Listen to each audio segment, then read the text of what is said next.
guys, welcome back to my YouTube channel. I'm Janique. For those that do not know, I am the owner of Central Grace. This will be a candle line coming to you January 31st. Yay! So in today's video, what I will be doing is going over what exactly do I need to make a candle. We get so many channels or we visit so many YouTube blogs and they're telling us how to make it. But we need to know the essentials that we have to have. Now, while you definitely should order a kit offline from Candle Science or Flaming Candle, those are Pro Candle Supply. That's where I got my first kit from. There's still other things that you're gonna have to bring to the table. There's still other items that you're gonna need to make sure that you're able to produce a candle. So I want to go over all the things that you will need. So that way, when you venture off into this candle business, you are prepared, you are ready, and you're ready to take off. So let's get started. So the first thing, patience. Oh my goodness. So no one tells you that you have to do so much testing. This is not a get rich quick scheme. You can't get a kit, get some items, put a candle together and be ready to sell. Not how that's gonna work. And even if you're just doing it for gifting, that's not how it works.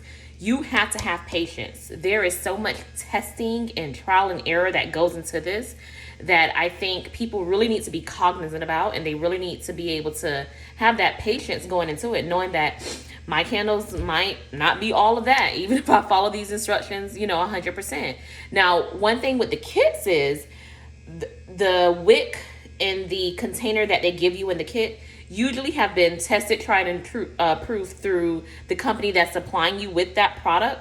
However, when it comes down to you producing your candle with your container and your wicks, your wax is going to be different. So patience is key. Excuse me if you see me looking over, it's because I'm looking at my notes. I wanted to make sure I wrote this down because last time I rambled a lot, so I'm trying to make sure I stick to some key points here. So patience, lots of testing is involved in this. And then what I learned, good. So something I learned during this time, because I started my testing in the summer of 2020. And as I started, of course, I was able to get the supplies. The supplies were available to me. As we entered into the seasons of, what is it called? The holiday season. Really, Janine? The holiday seasons. The holiday seasons, the product availability was not there. Like, I think we're still struggling to get some products. I kind of stocked up on do I have them? No, I don't have them out. But my wicks that I'm using for my specific candles, I have. But there's still some not available. Like the CD Wick series is very diminished out here in these streets. So product availability. And keep that in mind, because if you're starting this now in January, which is probably a good time, you do your trial and error, and then say you want to launch come the summer or fall, or you want to enter into the seasons of the holidays with your candle business, think about that and stock up. Because I was like, I want to finish my testing. I want my jars, I want my wicks, I want my stuff, and I couldn't get it. It was not available. So product availability is can definitely alter the time frame of your testing period. So keep that in mind. Wax. You're making a candle, so you need wax, right? I personally use Candle Science Golden Brand 464. This is a natural soy wax that I started testing with, and I love it. I love the fragrance load that it holds. I love the texture of it. So this is like a flake form, which I think is pretty dope. Let me see. So there you go. See the flakes. So I love that it's flake form because it's easy to scoop and to put in my melting pots, and it just works well for me. However, I know plenty of people that use the slabs of the paraffin wax, the parasoys, the cocoa soy, all of the beeswax, all that good stuff. So they all come in different shapes and sizes and forms, and they all work the same. So wax, you need wax. You can't make a candle without wax. For me personally, and the people that I've allowed to test my candles or to, sample my candles, my cold throw and hot throw has been phenomenal. I've not had any issues with it thus far. I know that some say that you can get bad batches of wax and things can alter, but thus far, praise the Lord, my wax and my fragrance load has been on point. So my cold throw is good, my hot throw is good. I'm living a dream over here with my soy wax. I do think if you're not 100% set on it, definitely get more kits. Test out your paraffin waxes. Test out your coconut soy waxes. See what you like. Some people like that pungent hit with the scent throw. To me, mine has that. As the melt pool continues, I still smell my candles. I can walk into my home and know that my candle has burnt. So I think it does well for me. But test. See what works best for you. See what your target audience is and what product you are trying to put out there. So next, containers. I mean, gotta have something to put it in. Glass containers, ceramic containers, anything that's able to withstand the heat is something that you need. I have another container here. This came from Candle Science, and it is, I believe this is the 9-ounce tumbler. Straight-sided, threaded straight-sided. I like these. Not what I chose to launch with, but I do like them. I'm thinking of actually having another line of my candles and using this because I've been testing these. I know what wick works best for me and my wax with this container. So one container. And then this one I got from Candles. I'm gonna get back to y'all on that. Candles and Supplies, I think is what it's called. But they have been really short. And this was actually what I had started. So I started with Candle Science, these jars. Got these down and I was like, it's kind of small. And I didn't like the thread around it. I wanted kind of like that straight-sided tumbler look. And I found this company, I think it's Candles and Supplies. And I love them. I was able to order like a case of 35. And I got them. And then, like I said, when that holiday season came around, I still can't. They still don't got my jars. So I do like these. I actually did a bulk order for a friend, my best friend. I did a bulk order for her. And then like my family, they got these jars. So it's awesome. I actually double wick this. The diameter of this allowed me to double wick. And that scent throw with this, oh man, it's love. I love it. So you need your container. Next, you need wicks. So wicks, Lord, just finding the wick, it's a challenge. I'm not even going to tell stories. You have different companies that will give you like a wick guide, but it still depends on your fragrance load, your container, your wax, it depends on so much. However, it's an essential part of your candle making, so you got to go through it, right? So this is, I just pulled this out. This is the HTP series, which actually has been discontinued. So I have no use for it. But what I did was I got these from California Candle Supply, and they gave you a sample pack. So they gave you like 5 wicks of the different sizes within a sample pack. So I just loaded up because it was like $10, I think. It was something very affordable to be able to get a sample pack and see if that's what works for you. So wicks, you need wicks wherever you're ordering your jars from, which I think, side note. So starting this business, you definitely need a reputable source. You need someone that's going to be able to provide products for you that has been in the game for quite some time, so that you can trust their products.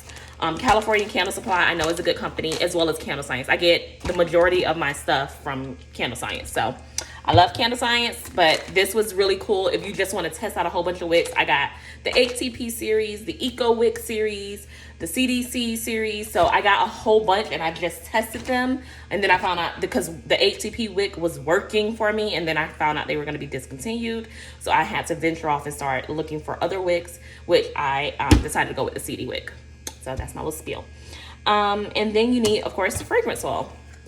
I get my fragrance oil thus far from Candle Science. This is the 16 ounce, but when you order from them, you're able to get a sample, and man, I love it, because that's how every time I order, I get my samples and I see which scent or which fragrance I want to bring to my next line of candles. So make sure you have some fragrance oil.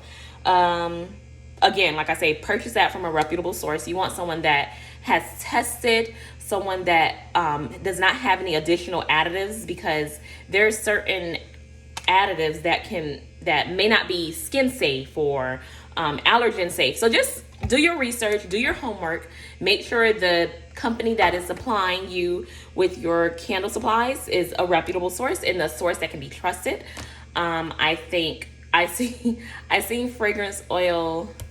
Where was it? It was in a store, and I was like, I ain't trying that because I ain't catching nothing on fire around here. So just be careful. Make sure you're getting your products and make sure it's, you know, it's gonna be a good product for your candle line. So next you need your melting pots. Why couldn't I think? So I have two. So this came with my kit from Pro Candle Supply. And then I ordered this one. That's a small pouring pitcher. That's what they're called. So that's a small one. This is the large. Of course, you know, the large holds more and is easier to work with when you're trying to do bigger batches.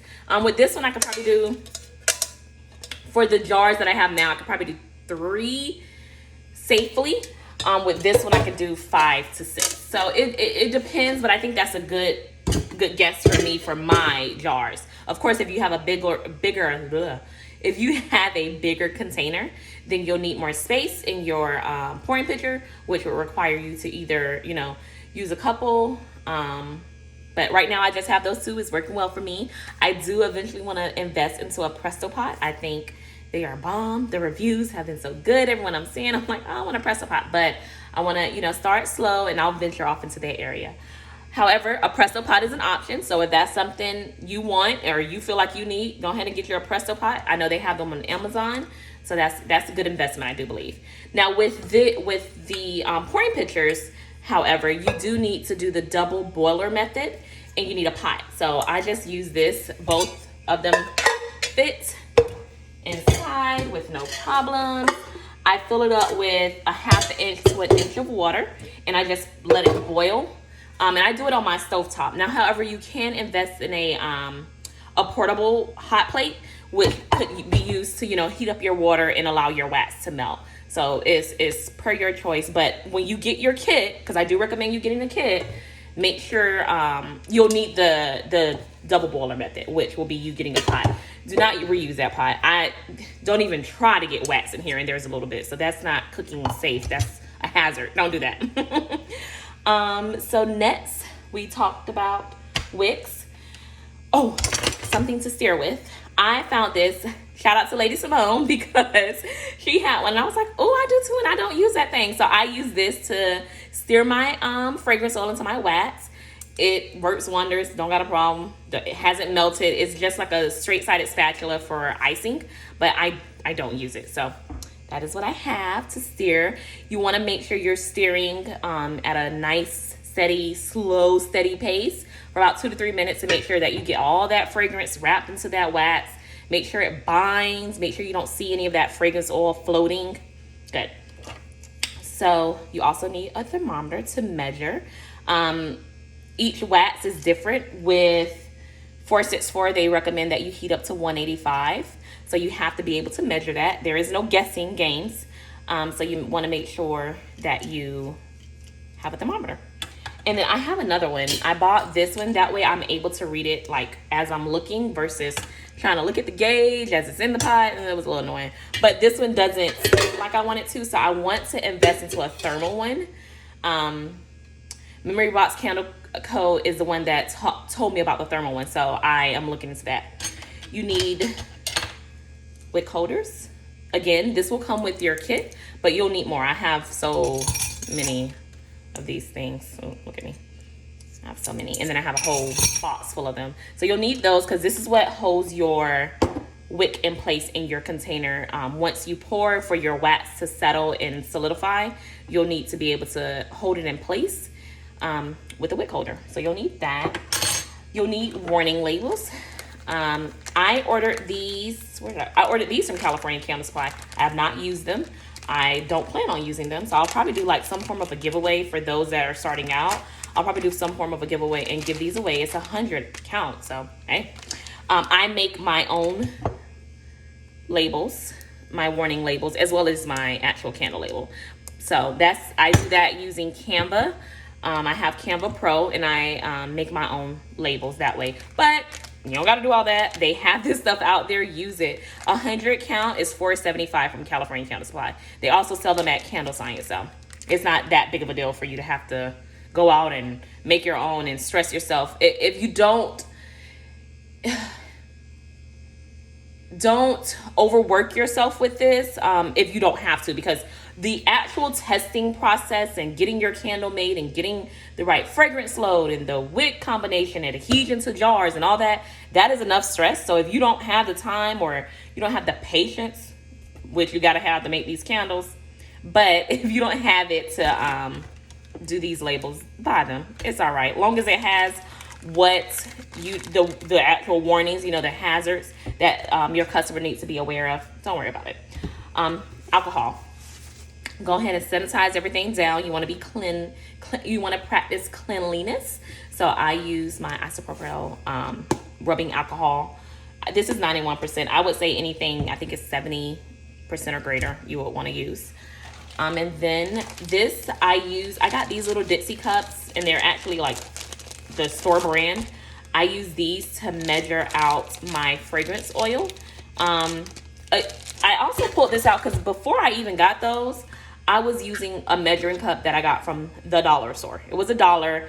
I can wash it out and reuse it. So I was like, okay, I'll do that. But then I found those and I was like, oh, I could do that. However, what I'm noticing, I don't know if they're aligned right. What I'm noticing is a lot of my oil adheres to the walls of the container. So I'm wasting oil like that. So I'm probably going to do away with those and probably like invest, because like I say, that's the store brand, probably invest in some real name brand, so that I won't have that problem, because I've lost some fragrance oil due to that. Just my personal preference. Or maybe I should start pouring the fragrance oil later than what I do, because I kind of like try to prep my station and have it poured and have my wax melting, and maybe that's why, because it's left in the cup too long. So that's that.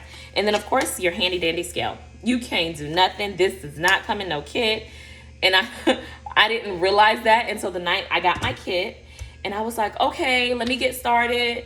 And I was like, oh, wait a minute, how am I measure? I ain't got no measure. So I had to run to Walmart. So I just got this from Walmart. It's just a little kitchen scale. And then it does go into units of grams and ounces. I personally utilize grams, saved my life, because the kit that I got was speaking in ounces, and that wasn't working for me. So grams is so wonderful. You Google and you type in what you need if need be, unless you're some mathematician, and kudos to you, boo, because I can't do it. But I utilize grams. Ounces is an option as well. So there you go. And then, I'm sorry, I didn't mention this with the wicks. So not only do you need wicks, you need wick stickers. I bought this pack, and it came like, I think it's 200 in a pack or something to that nature. And I got it from Amazon.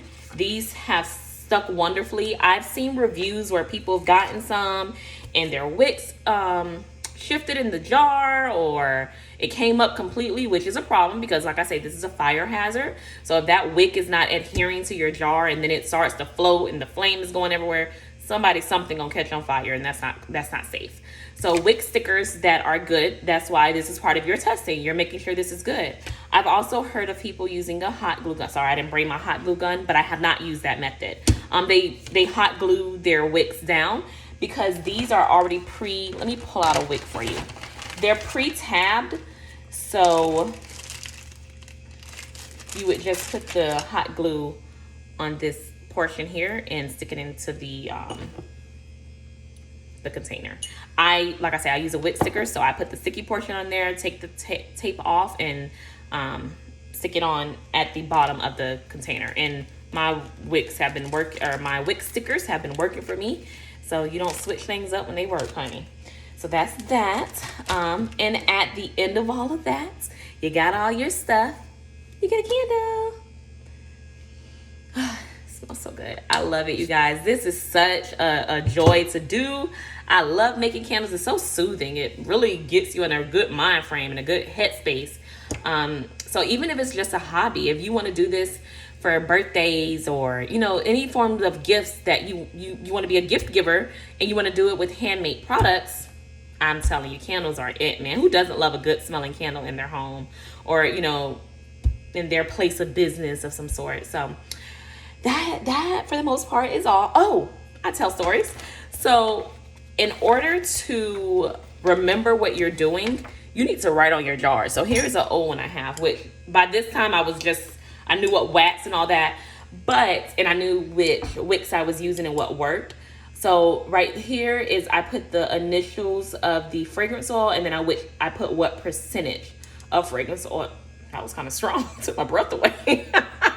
But I put the percentage of the fragrance oil that I use. So I just use tape to do that. You want to make sure you're keeping track of, what wick am I putting in here, what size the wick is, how much fragrance oil I'm using, what temperature you poured it out. That I'm talking about, my little labels used to be loaded with information because you have to keep track of that. I also recommend putting it inside of some form of a notebook or a spread. If you're good with Excel, praise God for you, because those things is hard as it is. So if you're good with Excel, doing an Excel spreadsheet, but just keeping track of what you're doing, because you want to be able to go back and see, okay, well, this melt pool was this way after this amount of hours. And I'm telling y'all, you have to invest in this. You have to be patient with this. This isn't just to do. You really need to be investing in what you're doing. But y'all got it. I have faith in y'all. So y'all know I want to leave my nugget of encouragement, my nugget of biblical referencing. So today's scripture is going to be Hebrews 13:6. So we may boldly say, the Lord is my helper. I will not fear. What can man do to me? And this goes in with the saying, faith and fear cannot coexist. You cannot be afraid and have faith. That doesn't work. One is going to trump the other, and most of the times it's going to be your fear, because it's going to allow you to sow seeds of doubt and of it's going to plant those seeds of I can't do this, or I'm not good enough, or whatever that seed is that fear brings. It's going to diminish the faith in you. So conquer your fears and have the faith. Sometimes you have to do it afraid. You have to be afraid. You have to step out on faith, and you have to do it. And then you're going to be so happy that you did it, because look, you got a good product, or, you got that job that you wanted, or you accomplished that goal that you were, whether it's running a mile or running a 5K or whatever it is. Have that faith. Have the faith in God, that he's going to allow you to overcome. He's going to allow you to face your fears. And that is what I want to leave you with today. So don't forget to hit the like, subscribe, and notification bell. Be sure to check out our next YouTube video on what we are bringing for you. I think the next one will probably be me making a candle, but I wanted to give you guys this first. So thank you for stopping by. I look forward to seeing you guys. Bye.